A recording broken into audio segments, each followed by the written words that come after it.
right, I think we're, like I said, I was writing this up till all of a sudden I looked at the clock. I'm like, I got to get downstairs. Hopefully everything's in order. Sometimes you cut and paste things and move things around, they get a little jumbled up. But we'll see what happens. So we're going to get into verbs tonight, and I will open the door for you. You have your notes there. You should have up to lesson 8, right? Do you have lesson 8? Man, all right. It won't kill you because we're not even going to get into what's in the lesson 8. So I will give you, before you leave, I'll give you lesson 8, and you can start reading through it. Lesson 8 introduces the present active indicative, and we'll deal with things like tense, voice, mood, person, number. All of those things might seem really foreign to us. We really don't think about it, but we use them in everyday conversation. But what I'm going to do is just start with basics and build out from that. So we're not going to just plunge in, but I'm going to give background tonight, set the stage for getting into the verbs and that. So you can read through lesson 8 during the time of break, sort of get some of these things familiar in your mind, and then we'll start walking into them, walk through it, and talk about what they mean. But what is important is that we start with the building blocks. And so tonight we're going to just talk about root and how we change root to make it something other than. So we'll interact between verbs and nouns, but the principle is the same when it comes to the Greek language. Start with the basics and work out from that. And I've tried to give as many English examples so we can see that this stuff is not foreign to us. I mean, someone asked me one time when I was teaching, and they asked me about, we're talking about exegesis, and they said, well, we talk about exegesis and hermeneutics and those kinds of things. Are these things that someone just developed, and then we're sort of ascribing to the system? And I said, no, these are things we use every day. Hermeneutics we use on a daily basis. People are talking to us, we interpret it, right? We speak to them, we convey a meaning. And it's about life. So all of this stuff is about life. We see it, we interact with it, we write, we speak, we do all of this stuff, but we don't really stop and think about it. And if we've gone through the public school system, there was a period where we learned grammar, but then all of a sudden it just stopped. And so there's a lot of things that are missed in the public school system when it comes to language and how it works and grammar and all of that. But these things are just basic to us. When you look at hermeneutics and the issue of interpretation, I mean, that's one of the biggest conflicts we have in America today in the sense of dealing with the Constitution. There are those who believe it's a living document, that with each generation, its interpretation changes, right? And so it can have multiple meanings throughout time. It just keeps changing. Where then there are those who hold to, and it's very soundly so, that there is an original intent by the authors, and our task is to understand what their original intent was, and then from that, then apply those truths to our life. And this is the same thing when it comes to the Bible. We do the same thing. We're seeking to understand what was the author's original intent. That's why we pull apart the language and all of that. What was their original intent? When we understand that and the principles, then we can take that and apply that to our life. But until we understand that, it flows into the church, because now you have people like, well, it's all relative, and it just whatever it means to me, it means to you. And we get in those Bible studies when everyone just sits around in a circle and pulls their ignorance, right? And we're trying to ascertain what is God's word, right? What is His message? So that is what we're going to deal with. And so when we get into language and we look at the way that it works, all this stuff, we use it on a regular basis. And tonight, hopefully, we'll challenge you to stop and think a little bit. Well, what does this particular letter mean? Does it convey something? And what does it convey? And how do I understand that? So I've really tried to simplify, and I've redone everything. So my past introduction into verbs is totally different. So I rewrote this whole thing starting at 3 o'clock this morning, and I've been rewriting it and trying to fix it. So hopefully this will be a little bit easier for us to figure out. So your notes, I'll hand you out lesson 8 at the end of class, and then you can have that for your own and just go back and process it. But tonight I want to walk through, we'll talk about the verb, and that's where we're going to focus. But again, we're going to alternate back and forth between verb and noun. And I'll give you, like I say, as many examples as I can from English, but then also we'll look at Greek. But I figure the more we can understand our own language and then sort of move from that, it's like when you can sort of, when you can see how like an English word is related to this Greek word, it somehow gives it a little more tangibility for us, right? So I tried to help that process a little bit by not just staying in the Greek, but also looking in English. But the verb, the word means verbum, hrema, which is simply the Latin for word. Now it's interesting because, I'm going to lose these notes. So if you look at Luke's gospel, interesting, Luke chapter 1. This is Mary's interaction with the angel.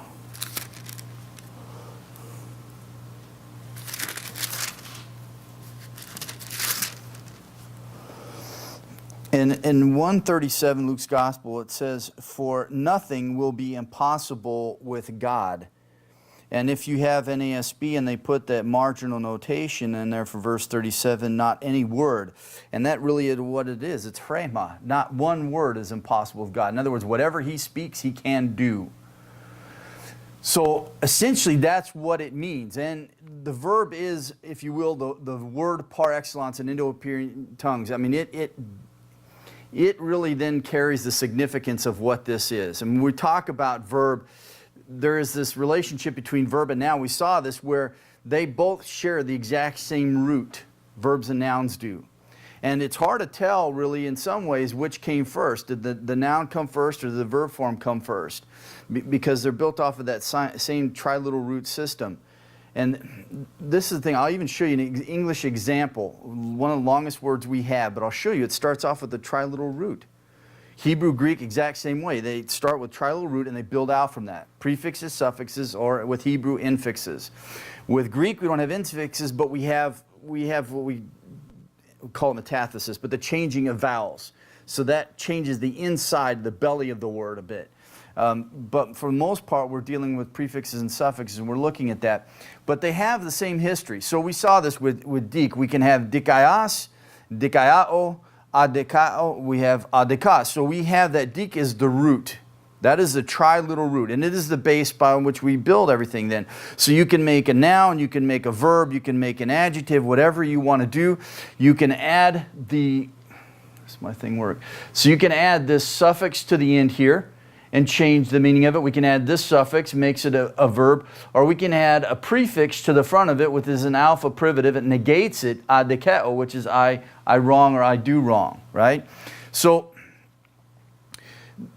just keep this in mind when we walk through this, and then especially when we come to lesson 8 and on, we're just going to start with there is a root, and then we build off of that. So when we come to the verb, we're going to memorize that there are just suffixes that we add on to make present, active, indicative. Misiti, mentet, nsi. Those are the endings. We put those on to the verbs and we change them, right? And each carries its own meaning to it. When you know that, then you're not memorizing lists and lists of verbs with all the different endings on it, because then you'd have all the, the omega endings, and then you'd have all of the, second person singular, second person plural, and you would just memorize lists upon lists, and you'd have these flashcards. You'd walk around with these lists of words, and that's usually how Greek is taught and Hebrew is taught. But if we learn just these basic building blocks of how to make words, all of a sudden, then memorize all those lists. And plus, when you get into the text, it'll be easy for you to discern. You'll see this thing and this thing and this thing, and you'll be able to pull the words apart, and that's what we call parsing. And that's when we start getting the nuts and bolts of everything. So we will learn in the process of how to pull these things apart. I've had you with vocabulary to memorize full words in their full form, only because that will sort of help make things easier for you, but just to get you into the using of the text. But as you go on and learn how the language works, all that stuff goes, right? And so the endless memorization ends. So I'll give you some examples. We look at Greek, we can take this word lego and logos, and they really come from the same root leg, to say.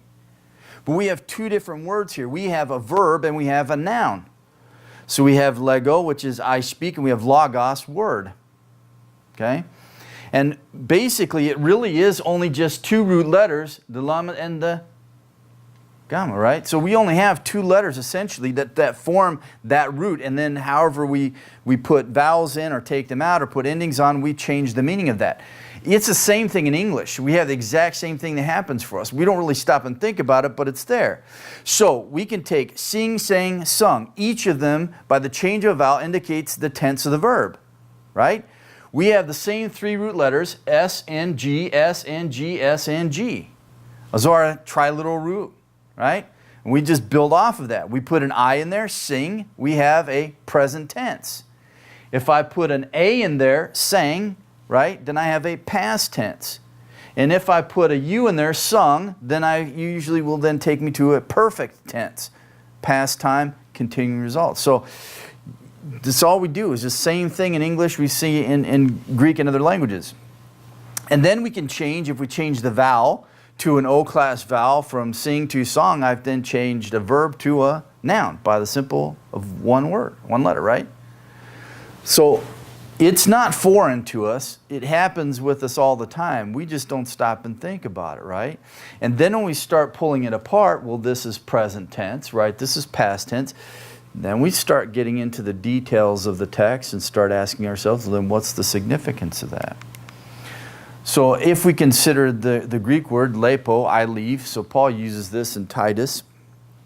He left some things undone, and then he tells Titus, I left you there, right?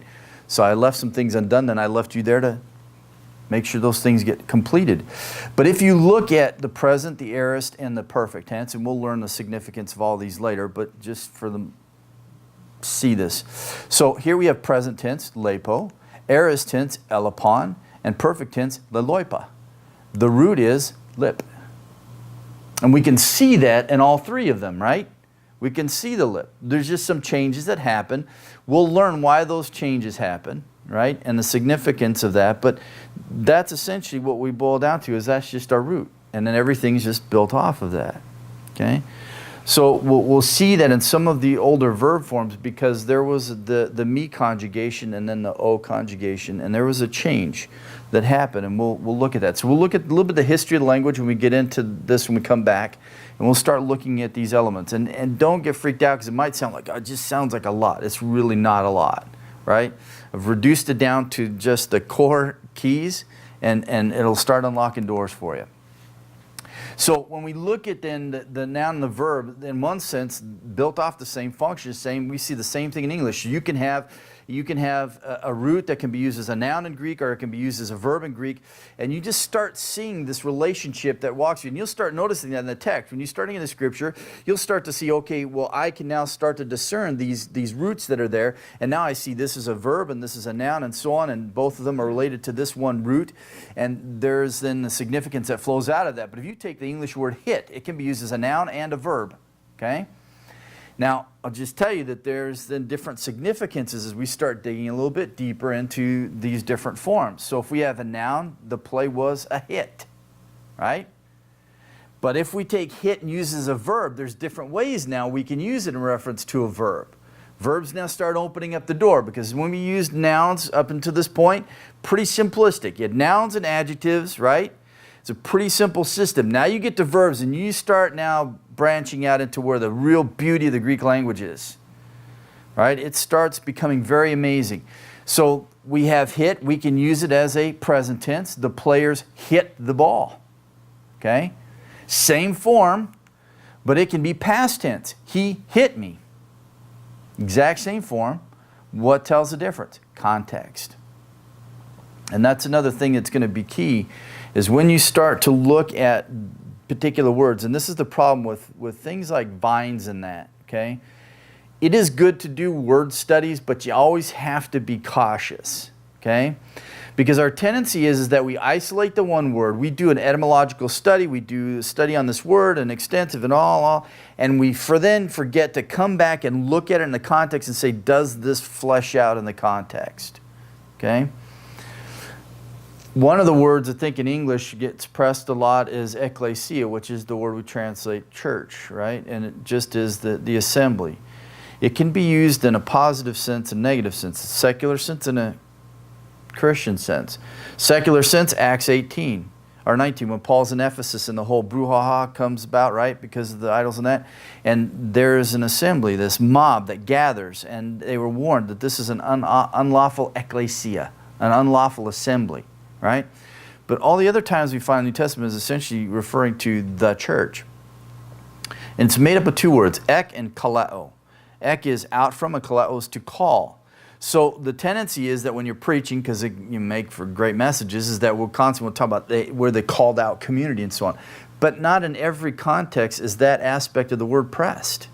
Sometimes it's just understood church without all the other significance. Two places I think that it is in 1 Corinthians through that letter, and there's several reasons why I believe so, and I won't get into them. And the other one is in Acts. It's interesting that in Acts chapter 5, with Ananias and Sapphira, that's the first time in Acts that the term ecclesia is used in reference to the church. And it was in regards to their discipline. And it's telling then, it helps define what ecclesia is as distinct from the secular ecclesia. So just to tell you, when you see these terms, then look at the context and come to understand, well, what is the significance of that? I'll give you an example. I'll show you some verbs. So we look at this in 1 Corinthians. Turn with me to 1 Corinthians chapter 1. Chapter 1, verse 18. This is interesting, and I'm not going to give you the answer, but I'll tell you. So two participles are used here. So here's the verse. For the word of the cross is foolishness to those who are perishing. That's the first participle. And then, but to us who are being saved, that is the second participle, is the power of God. Okay? Now, if you look, apalumenos, first line, verse 18, right? We have halagos. Go to the end of that line right there, right? You see it? So we have apa, luminois. Verse, 569 in your UBS, I always say USB, UBS 4, right? So 569, verse 18, we have apa, right? That's our prefix, and luminois, okay? So that's our first participle. See that? Okay, now if you go right to the middle of the second line, we have tois, de, right? Sodzaminois. Okay, that is being saved. Now, forget the rest of the word. Just look at menois, right? Look at menois in both of them. Okay, exactly the same. Menois, menois. You see that? So here's the interesting thing. The first one, apalumenois, that is those who are perishing, middle voice. Okay? The second one, sodzaminois, that is passive voice. Exact same form. And the ending. How do I know one's middle and the other is passive when they have the exact same form? Answer is context. Context. But I'll just tell you the answer. The first one is middle, the second one is passive. But context tells you. So when we're looking at these things, we need to look at the words not in abstraction, but in relation to their context. And always keep looking back to the context and the word as we're handling it and studying it and thinking on it, okay? Because in the end, context will help you to solidify how do I understand this term. So like simplistically, the word hit. Exact same form in every case. All cases are different. Present tense, the players hit the ball. Past tense, he hit me. Or past participle, he was hit by the ball. And this is past participle because we have the word was, right? But hit is exactly the same, okay? So this is an oversimplification, but we're just going to take this on and we're going to keep to apply it when we get further into the Greek language, okay? But this is the term. Can be used as a noun, can be used as a verb. Same thing with Greek. We can have that triliteral root, can be either a noun, can be a verb, however we add to it. So that's what the key is for us, is those elements that we add to it to make it what it is. In isolating languages, only the position can show which is a noun and which is a verb. So there are languages that do not have endings and so on, and really it is in the context. Where it's placed in a particular context will help determine that. There is some element of that in the Greek language and also some element of that in the English language. But the great thing about the Greek language, it's an inflected tongue. In other words, we have case endings, right? We've learned for the nouns and adjectives and so on. Those help determine relationships. So it's not a lot of guesswork. It helps solidify for us how these words are working together. And then when we come to verbs, we have the personal endings, the conjugation. And those are the things that we are going to memorize and learn. And it's just a few forms and that's it. And those will help us then to distinguish. So Here we have an example. This is my own I give to you. We have ha logos, lege, ton logon, right? Basically, we have the same root used here. If we drop this vowel here, we have these two letters, and these two letters. Exact same, right? But used in 3 different ways. Okay? So the first one, if I ask you, you know what this is, right? What's the ending? Huh? The word. The word, good. So my os here in this article, so this is the article goes with this. This tells me that it is masculine, nominative, singular, right? This tells me it's what? Ton logon. And we said the nu goes with the accusative case, right? So now I have my object, okay? And then here I have my verb. So here is our base, and we can have either a noun or we can have a verb, right? And the nouns can be either a subject or the object, right? So ha logos is the subject, ton logon is the object, and then my verb in the middle with my subject attached in the end. This is my doer right here. So literally we could say this. He says ton logon. He says the word. Who says the word? Ha logos. The word says the word. Okay? So my subject is contained in the verb. But again, we have the same root that's used for all 3 of these. One's a noun, the other one's a verb. Then we have 2 different types of nouns. One's a subject, one's an object, right? And then this subject is adding clarification as to who the he is that speaks, right? So that's really it. I mean, and the problem is that most oftentimes when you learn languages, you don't learn from the root out, and so you have all of these lists you're trying to figure out, and then when changes happen, they get confused. You're like, why did it do that?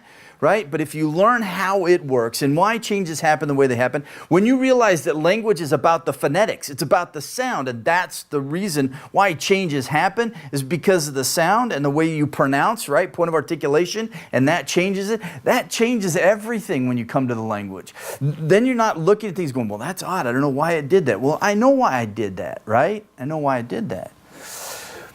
So this is the beauty of it, all of it. So this is just setting the stage. And then we get into the other elements of the verb forms, but this is the backdrop for it. So 2 ideas when we deal with the verb. The first is action and the other is affirmation. Action deals with existence or state, and then affirmation is the movement. It is that sense of someone doing something. The subject makes something happen. And usually we have the idea of transitive, right? There's something that goes on. And I'll show you an instance of existence and state. So nouns, substantives, and adjectives, they can express action, right? So we had apostolos, right, which is the word apostle. It is what we call a verbal noun. There's action involved in that noun. And apostolos means sent one. And it is from apa and stello. Stello is to prepare, arrange, make fit, and then apa, off and away from. So you prepare someone and then you send them off and away, right? That's what apostle was, right? He was a sent one by Christ Jesus. It's a verbal noun. There is action involved in that. Kletos, when Paul says Paulos, kletos, apostles, called apostle. Kletos has action. He is called. Right? So with a noun, with substantives, with adjectives, we can have action involved in that. So think about that. Because sometimes with English, we just think noun is just, this person, place, thing. There isn't this element of movement in there. There is movement. Right? But then when you get to the verb, that takes it a little bit step further, because now you have affirmations and you have assertions. Right? Someone's doing something. And usually then we have the subject involved, and that's the personal endings. Right? So we have lege, he says, right? He says. Rather than a state of being that something happened to you, so Paul is a called apostle, it's something that happened to him. He's not asserting anything, he's not doing anything, it's what happened to him. But then we get to the verb now, we have the subject and they're doing something. We do it, right? Instead of it something just simply happening to us and then being a state of being. Now, it isn't essential for a verb to be transitive, but transition, it shows movement, right? Just like the word sounds. There's movement happening. But a verb doesn't have to be transitive to have an element of verbal aspect. So the verb ami, I am, it's intransitive, but it shows existence and state. So it is a verb. And I'll just tell you, this is a powerful, powerful usage of this. So, that same verse, if you look at 1 Corinthians 1:18, okay, notice how we had the first participle, apolumenos, right? So notice what happens, moria, that's moronic, foolish, they think it's foolishness. The word of the cross, notice what after that, estin. It's a state of being or existence. For them, they see that the state of being or existence of the word of the cross, they see it as it's foolish. Okay? We have similar example for those who are being saved, so somnois, right? Dunamis theu estin, it is. Both of these are state of verbs. They follow the participles. A participle has action in it. Perishing, being saved, right? And then we have these stative verbs of existence. Estin, estin. Okay? There is a construction that happens in Greek, we call it a periphrastic perfect. 1 Corinthians chapter 2, when Paul says to them in verse 2, he used the perfect, it's a periphrastic construction. I might as well show it to you. Page 570. Sorry, chapter 5, not chapter 2. Chapter 5, verse 2. That's what happens when I ad-lib. Chapter 5, verse 2. So, third word in. We have kai humes, okay? Pephusiomenoi. Okay? You see that? That is a perfect participle. Okay? The menoi tells me this, and the reduplication in the front. Pephus. It was originally phefus, but they don't like two aspirate letters, so they deaspirate the f and it becomes pa. Right? Pephus. We'll learn this. But notice after it, este. It's what we call a periphrastic perfect construct. They stand in the state of being prideful. And this is an even more intensified expression of existence or state of being. And the truth of it is, for Corinth, it permeated everything that they did. Their pride was at the base of everything that happened. So all the different things that Paul deals with in Corinth throughout the rest of the letter, at the base of all of that, he is saying, is your pride. You stand in the state of being in this existence. You are puffed up. And it manifests itself in all of these different forms. Okay? That is ami. So ami is a great thing. It is a verb. But its primary thing is to show existence and state. It doesn't show movement, it shows existence and state. This is the state in which you exist in, like this. And it'll be intensified with the perfect. So to be a verb, it doesn't have to be transitive. It can be intransitive and still function like a verb. Okay? And these are basic elements. We'll come back to these truths. So nouns, we have action. Substantives, we have action. Adjectives, we have action. But when we get to the verb, now we're moving into a whole other ball game. Something radically different starts happening. Okay? So let's talk about two types of verbs. Now, this is where we start getting into the history of the language, and we'll talk more about this when we come back. But there are two different forms that we will see in the Greek text. There are me verbs and o verbs, okay? And this is primarily talking about the ending. So for the most part, when you learn verb forms in grammars, they'll list them: lego, blepo, akuo, luo, kaleo. This is the primary ending you'll see, this omega ending, okay? And you'll see most of the verbs will end like that, okay? That's first person singular. So it is I say, I see, I hear, I loose, I call, okay? This is the first person singular personal pronoun I, this omega. But originally they had the me ending, where we get the English word and me, right? So this is ditto me, so this is your root right here. Do is to give, and it is me, literally I or me give, is really what it was. That was the original form of the Greek verbs, was the me ending. And then over time it progressed and it moved to the omega ending. Okay? So the me verbs are the oldest, and originally they were at the very beginning. Then it began to transition and we moved to the omega. So when I teach people present active indicative, me, ct, mente, inti, we see me becomes o. Okay? And then we'll show the changes that happen down through that. Eventually the omega forms won out, and we started to lose the me endings, but they still exist in the Greek text. All right, so we will come across them. They are still there. But when the me dropped, then there was a variable vowel that was added to it, and that's where we get the omega from. Okay, so learn this. These changes are very simple, but this takes us back to the roots of how the language works. So these are some terms that you will find, and they come very frequently, so know them. So we have titemi, which is I place. Histemi, I stand. So we also have this where it's unfortunate translation for 1 Timothy chapter 3, talking about elders, those who rule well. It is prahistemi. So we get the idea from rule well, we get this idea of elders as over under, right? No. It's prahistemi, is those who stand before, in front of, protecting, guiding, leading, be an example. Radically different. Not over under this hierarchical system, right? That Ignatius and others developed, not intentionally, but it happened. But it's out in front of. And this is histemi, it is to stand. And then didomi, which is I give. And then ami, which is I am, the verb to be. Okay? But all of them, they were built off of a root. Okay? The root is this. The for titemi. Sta for histemi. And I'll show you an English word that's built off of this sta. And then we have didomi, da, and then ami is s. Those are the roots. And then the words are built off of this. Okay? So I'll give you an example and just take you back to lesson 1, the alphabet. So here's titemi, which is I place. Okay? And we find this particular term when we have the purpose of God, right? It's usually prahistemi, it's just placed before, pratithemi, placed beforehand, and so on. So here is the, okay? But we're going to change it. So remember in our vowels, epsilon is short, right? Eta is long, so they lengthen it. It goes from that to they, okay?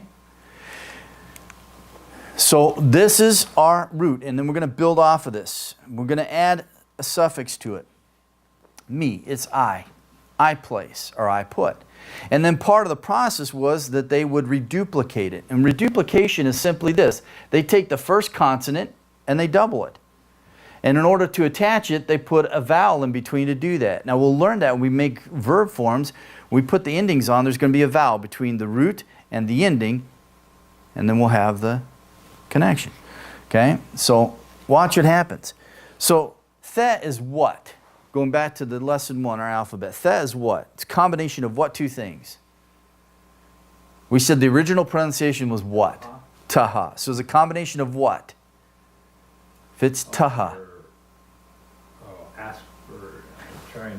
Yeah. Aspiration and what letter? It's like there, I can see the chart. It'll be our unvoiced, right? Just like pa becomes paha, right? Which is our f. So this is ta, right? Tau, unvoiced, alveolar, aspirated, taha. Okay? So when they reduplicate it though and put it on the front like this, they don't care for two aspirated letters to be next to each other. So what they do is they deaspirate and it becomes tithemi. But it was really just thithemi. But everything just starts with that one root, the. Right? We add a suffix, we add a prefix, and boom, we have our words. Then you take it from there, and I can add then, I can put prepositions on the front, make it complex now. And I could put dia and epi and apa on there, and now I can change it even more. I appointed or make a covenant, I lay upon, and then I can make it reflexive. I put off from myself or I lay aside. Right? But it all starts with just that root. So if you just walk away from tonight, just say there are roots, and everything is built off of a root with either suffixes or prefixes. And that's the core. So here is histemi, I stand. And it's from sta. Okay? And we get our English word stand from this, right?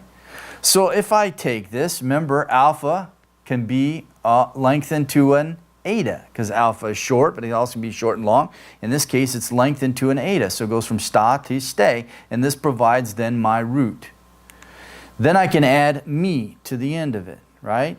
So me stand or I stand. and then they reduplicated it, right? So we take the sigma, they reduplicate it, they put a vowel in here to connect it, okay? But they ended up dropping the first sigma because they don't like S's, okay? So when they dropped it, it became histemi, aspirated. Goes from systemi to histemi. Now we'll come back to this later. We'll look at this. This is revolutionary, man. I'm just telling you, when my dad covered this in Greek class when I was in seminary, blew guys' minds. Because after going through learning Greek the way that they did, and then all of a sudden he starts talking about this, and it's like all of a sudden things just start coming to place, right? But this is it. It's just built off of the sta. Right? It's built off of the sta. And it goes back to lesson 1. The changes in the vowel, right? Goes from this to this. It stays within its forms, right? And then when we get letters put together, right? The deaspiration, right? Taha. See? So we can just keep going back to that same chapter in those early stages. Did you say it's histemi or histemi? Histemi. So histemi is the rough breathing right here. So it puts an H sound on it. Right? So when they drop that sigma off, it's reflected in the ha. Right? Because remember, when we looked at alveolars, remember, they don't have an aspirated, right? They don't have an aspirated form. Remember that? We have aspirated form, right, for the others, but we don't have, so this is our aspirated form. So here we go. So here is S. We have S me, okay? And then remember, liquids and sigmas don't go together. Mu is a liquid, sigma don't go together. So we drop out. And remember what happens? Our spurious diphthongs that are not true diphthongs, A and I, right? Ooh, and that's where I get ame from. Ame is from esme. So just learning those simple things at the beginning, we're just going to keep going back to those when we go through the verbs and that, all those elements. But that's really ame. Exactly. Exactly. Yeah. And what's interesting is that you will come across, okay, so I found this. There is an example, say in 1 Corinthians, Paul will use an archaic form and the more contemporary form. It's the exact same in meaning, but he does it for a reason. Every Bible program that I have looked at has completely parsed it wrong. Because they're not functioning from a historical understanding of, right, the language. And they parsed them as two totally different forms. They're the exact same thing. Okay?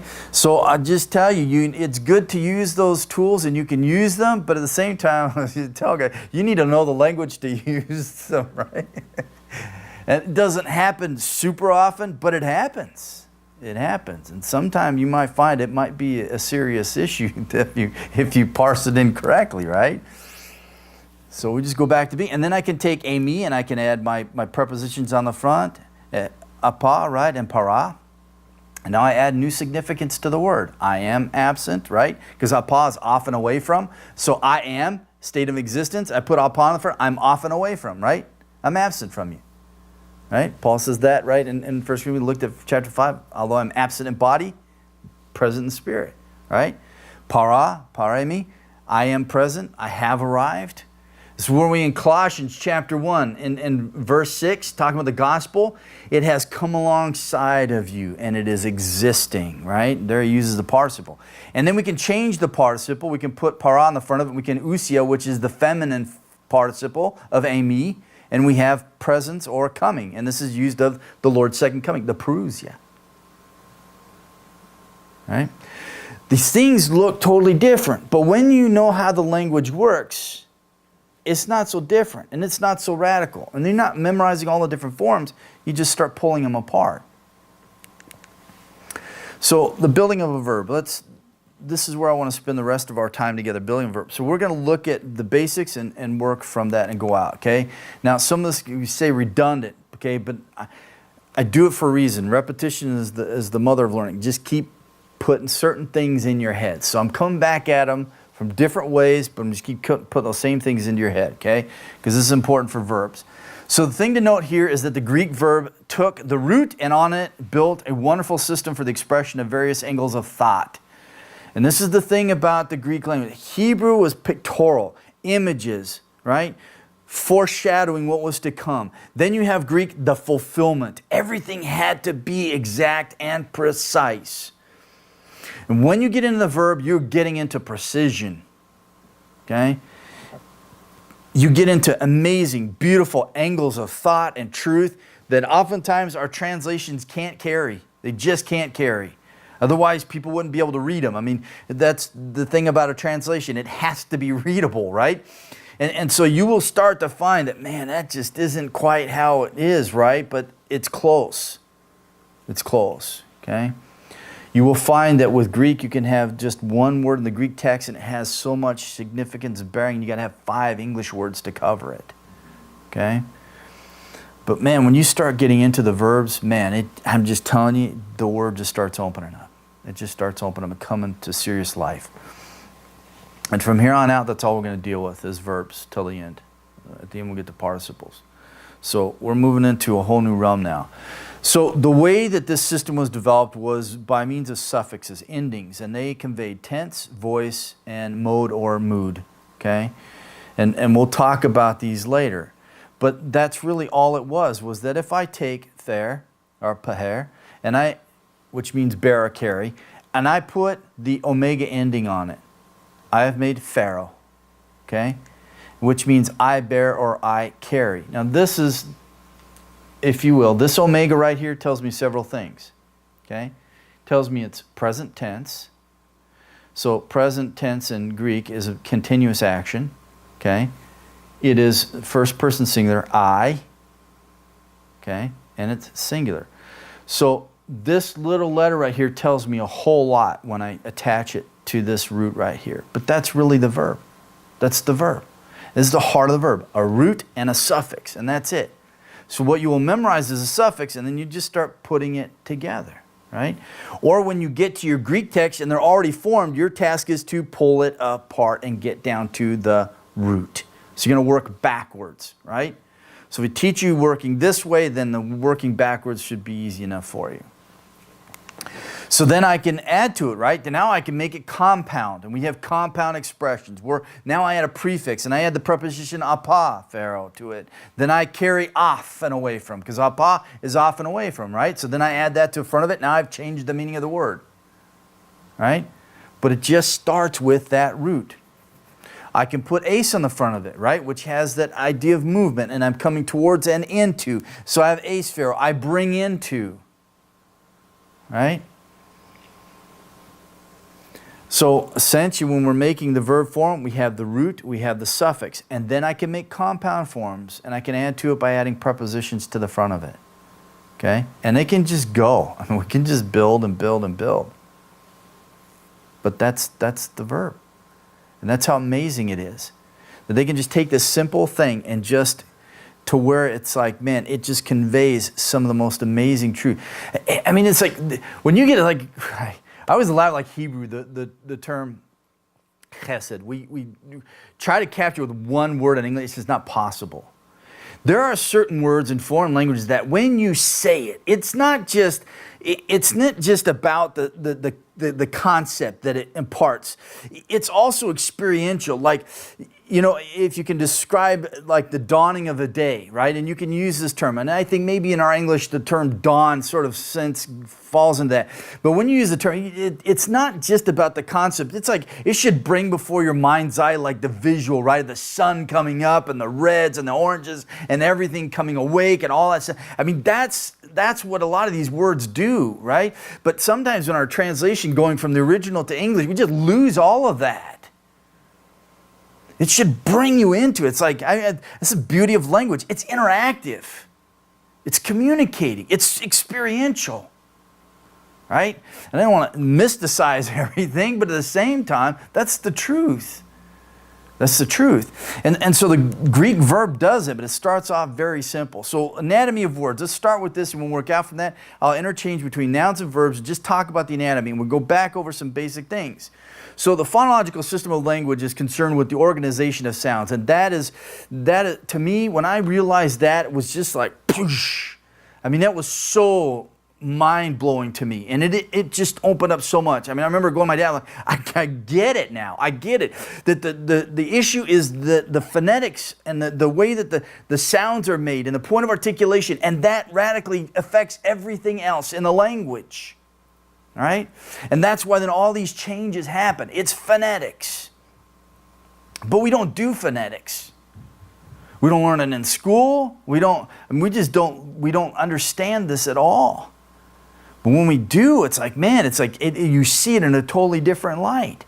Then these are just signs and symbols that we use to communicate, to express the sounds that we're making and to give some sort of content to them. So when we saw that, then what we're talking about, when we take these little elements of sound, the individual letters, these are phonemes, right? And so we have alpha, beta, and we have ba, right? And that's phonemes. They just make sound, okay? And they represent sound, symbols that represent the sound for us. And taken independently, they don't mean anything, okay? Now, there are some that individual phonetic, right, sound like in Greek, okay? It has phonetic value, but also has meaning, and it's rare, and it's the only one that does that, okay? So we have the alpha privative and the alpha copulative. Alpha privative can negate theos, right, without God, or it can be alpha copulative and shows fellowship, delphos.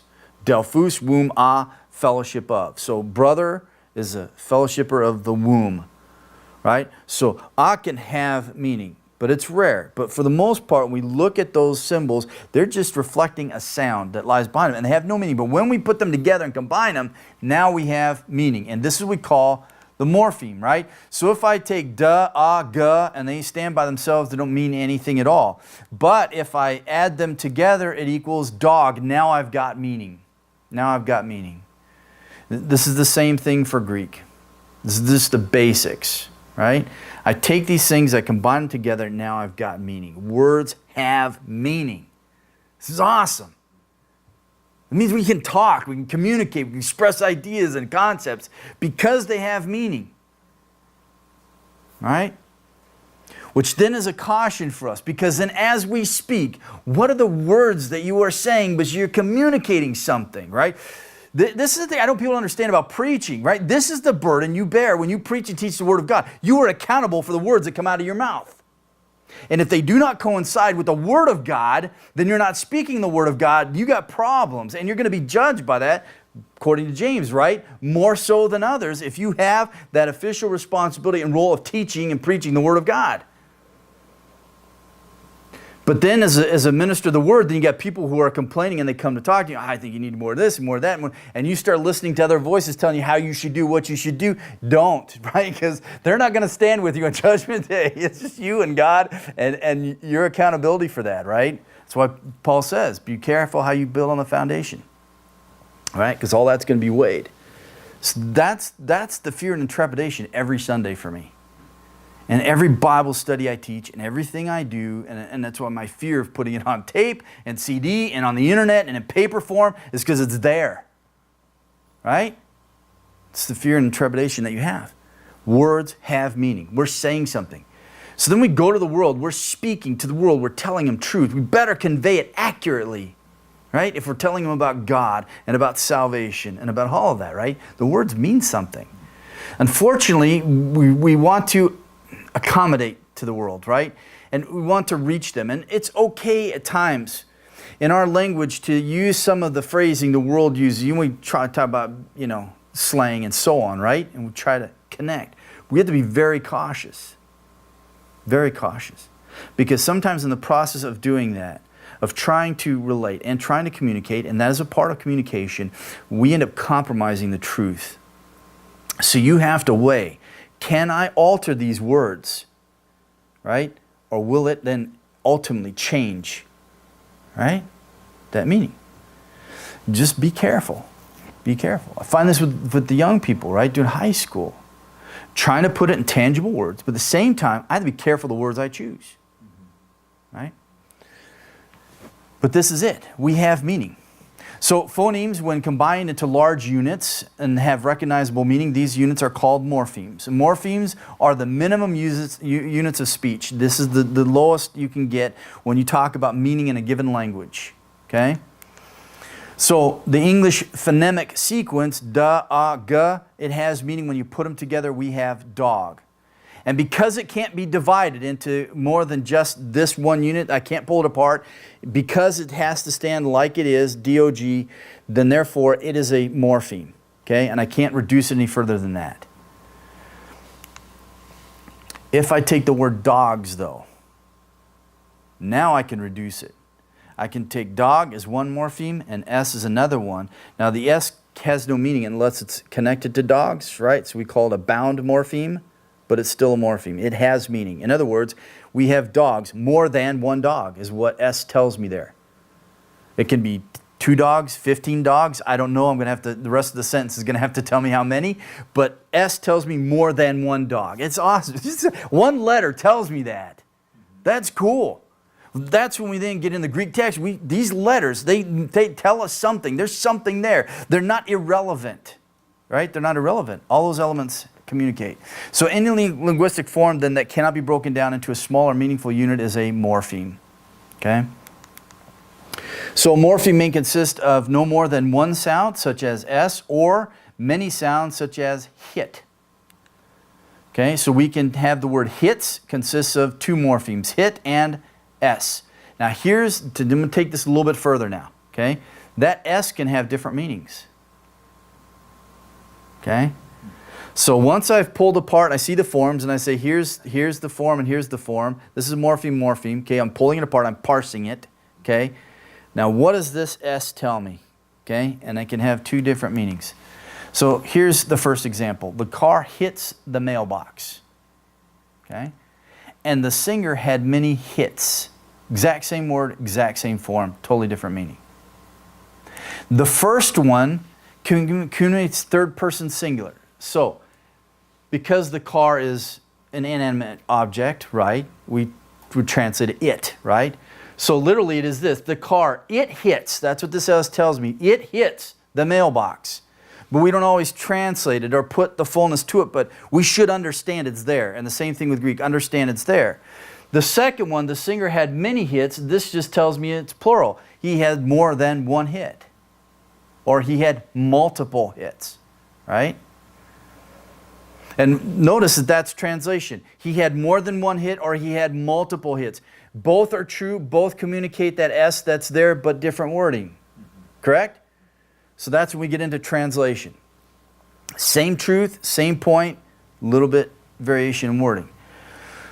That's when we start now moving into details. Those little letters, then all of a sudden we have more significance. So just like menois in both those participles in 1 Corinthians 1:18, exact same form, 2 different meanings. One is middle voice. It is something that they participate in and it comes back on them, and the other one is passive. It's just happening to them.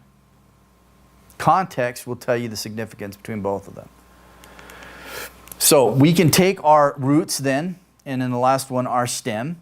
We can add our suffix to it, os ending, and then we can have our alpha privative on there, and now we have our guileless, our leavenless, and our powerless, right? But it's the same. Just take our root, our stem, suffix, prefix, right? I have meaning. In every single one of these, I have meaning. Whether it's the alpha, whether it's my root or stem, or whether it's my os ending, there's ending and meaning. So when you pull apart a word, you're going to look at all those and say, what is this telling me, right? That's when we're seeking God's message and not coming up with our own, right? But see, that takes work. And guys don't want to work. And they don't want to put in the effort. And they don't want to labor over it. And they don't want to get down on their hands and knees and beg God for understanding when they can't come upon it on their own, right? But listen to me, when you do the work and you come to understand those truths, they're yours and no one can take that from you. And that is the most amazing thing, right? That's when it becomes conviction. Mm-hmm. So take the same thing, hue, good, well. We can add it to various endings. We have good news, the gospel. eudakia, which is good thinking or pleasure. And this is my triliteral root right here, dak. Eudak, which is to beseem or to think or to evaluate. So eudakia is good thinking or pleasure. Eulogia, right, from leg or log, which is to speak or say. So eulogia is to praise or give blessing, eulogy. We have Eucharistia, which is thanksgiving, where we get the word Eucharist from, right? So again, you see, we can look at these forms and they can seem overwhelming because they're so long and so much variation. But when you realize it's just a root and suffixes and prefixes, right? We know why changes happen because of the letters and the sound. All of a sudden, man, it's not so complicated anymore. It really isn't. So roots and affixes. Man, if we get through this, yeah. All right, so morphemes that form the nucleus of a word are called roots, okay? And then when we have other morphemes that we add to these, we call them affixes, and that is what we're going to look at now. So if I take English, I have the word talks, talked, talking. Talk is my root. That is my root. If I have S, ED, or ING, these are my affixes. I attach them on there, and each have meaning to them, right? So I have my root that has meaning, I add those on there, I have meaning to them. Okay? So affixes added to the ends of roots, these are what we call suffixes. Okay? And then affixes that we add to the front, we call prefixes. Okay? So I have untie and retie, and these things also bring their meaning. But again, we're just dealing with the root. We add things to the end, things to the beginning, and there we go. So we have a root as distinguished from the stem. And a stem is any construction to which an affix can be added. Now, this might seem a little confusing, and I'll just lay it out for you. We come back to it and look at it later. Go back and review the video, okay? Roots always contain a single morpheme. A stem may consist of a root plus an affix, okay? Just let this float, okay? Just let it float. It will sit, trust me, okay? Here's an example. The word dress is a single morpheme, okay? The verb undress, the dress is the root to which un, the prefix, is added, and it becomes the stem, okay? And this is true. All roots are stems, but not all stems are roots. So give an example from Greek. So here is analambano, okay? Lambano is to receive, ana up. Okay, see, analambano, okay? So this is my prefix. This right here is my stem, okay, to which I add the prefix to, all right? This is the triliteral root, lab, okay? But I'll show you, this is not a root, but this can also be seen as a stem, okay? Because notice I have my three letters right here, and I can add a mem, and I can add the ano to it. So a root can be a root and a stem, but a stem is always just a stem. All right, if that makes sense to you. But that's where it is. It just starts with the root, and then we add suffixes and affixes. And then the word undressing, dress is the root, undress is the stem, the suffix ing. Okay? And that's just unpacking the term. Technically speaking, there is no limit to the potential of combinations then. Man, you can pile up. Okay, you can pile up and make something massive. So let me give you the English word, all right? Our longest English word that we know of except for all the scientific terms that are out there. Anti-disestablishmentarianism, okay? This is our longest word. It is the theory in opposition to the idea that the church should be separated from the state. This is a great word, all right? Just sit there, lay back, let me unpack it for you. This is cool though, okay? This is cool. We have a triliteral root and that's it. That's the core of this whole thing. Sta. That's it. Okay? As you pile on suffixes and prefixes, you now add to the meaning of the sta. Okay? It's the same thing with Greek. So you're unpacking stuff. We're going to get down to that root. But as you unpack, there's meaning that you're unpacking and pulling away from the term. So here, let's walk through this. There is a triliteral root sta with three prefixes, anti, dis, e, which is from ex or ek in Greek, preposition from right. And then we have six suffixes, blah, which is from able, ish, ment, ari, an, and ism. Okay? But all are attached to the root sta. Okay, so here's the word. Sta, the root means to stand. From Greek histemi, which the root is sta. It's to stand. Okay, so that's the heart of it. Stable is an adjective meaning able to stand, right? Sta, able, of course, right? Just do this sometimes. You just English. Go look up a word, a nice word, and look it up in your dictionary. And then if you have a good dictionary, and they'll break it down, show you the history of it and where it developed from and stuff like that. Just break it down, look at it, right? Where did it come from? We don't think about that when English. It's our vernacular. We use it all the time. We just speak because we want to get around and do what we got to do. We don't ever stop and say, man, where did this word come from? Right? It's got history. And that history then impacts, right, our meaning in present day. Or sometimes not, if it's radically changed. But then sometimes it's good to know that that change radically happened and what happened, right? Why did it? I mean, the English word conversation is not what it means today. When we get King Jimmy, right? And we have the word conversation, it means something totally different, right? So take it further then. To establish means to make able to stand alone, right? Because here we have at, which is from Latin ex, from ek, means apart, right? Out from, apart. And ish means to make. So it is to make able to stand alone. Establishment, therefore, then, is the act or result of making to stand alone. Why? Disestablishment is the undoing of all of this, right? The dis, it's like in disease. It is the opposite of ease or comfort. Is dis-ease. Right? When you're sick, it's very uneasy and very uncomfortable, right? Especially if you have the flu. So the dis takes all of this and then just undoes it all. So this is cool, right? You just start piling these things on and you just start adding meaning. But every one of those little elements are morphemes. They have meaning and they're telling us something. So then the suffix re, which is ri when final, means to in the nature of, and then on means one who. So thus, disestablishmentarian is one who favors the undoing of the act of making something, here the church, able to stand alone. Okay? Then if we add anti, against, ism at the end, which is theory or belief, and we have it all then. We have the theory of those who oppose the breakdown of the organization of church and state. And that is what the term means. But it all started with sta. Sta.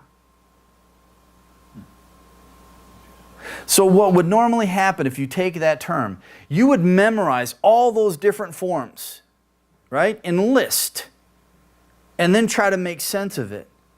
However, if you know how it's put together, right? And those little elements as they bring meaning, then forget the lists. And then you can start making your own terms, right? And you'll realize then, because you'll find this in the Greek text, you'll find words that don't exist anywhere else. You'll look at extra biblical writings, you'll look at other research, they will not exist. In other words, the author coined it. We call them hapax legomena, that which is spoken once. Paul has many of them because he couldn't find a term that was sufficient enough to use, so he coined his own. Right? But when you know how it's made up, heterodidaskaloi, right? Teachers of a different kind, right? And then we start breaking down terms. We have the word, right? Dispensation, economia, oikos, nomos, house, law. It's talking about God's plan of salvation and the design of it. Then if we are stewards, which is built off of the same thing, we are stewards of the house law of God, the oikonomia of God. So then all of a sudden you start seeing these great truths start to unpack. This was the Reformation, okay? When Erasmus got his text out there, the Greek text, and then the brothers started getting into the original and started studying through these passages, and then they started looking at the Catholic Church, was not jiving. It was not jiving. Tyndale and others, they start reading and they're like, man, this is not happening, right? This doesn't line up. It's power in that. It's power in that. And anytime you see in the history of the church, when there was great revival and awakening and rejuvenation to the life of the church, was centered around the Word of God and digging into it, right? And relying upon the Spirit of the process. So we will end with there. That brings us to Lesson 8, Introduction to Active Indicative. I will make copies for you and give you guys a copy. Take time to just read through it before the next time we gather. You'll have plenty of time. Go back through this stuff, but again, it's about the root, and for the verbs, primarily it's just the suffix. Okay? So we'll learn the suffixes, and then we'll put them together. Okay?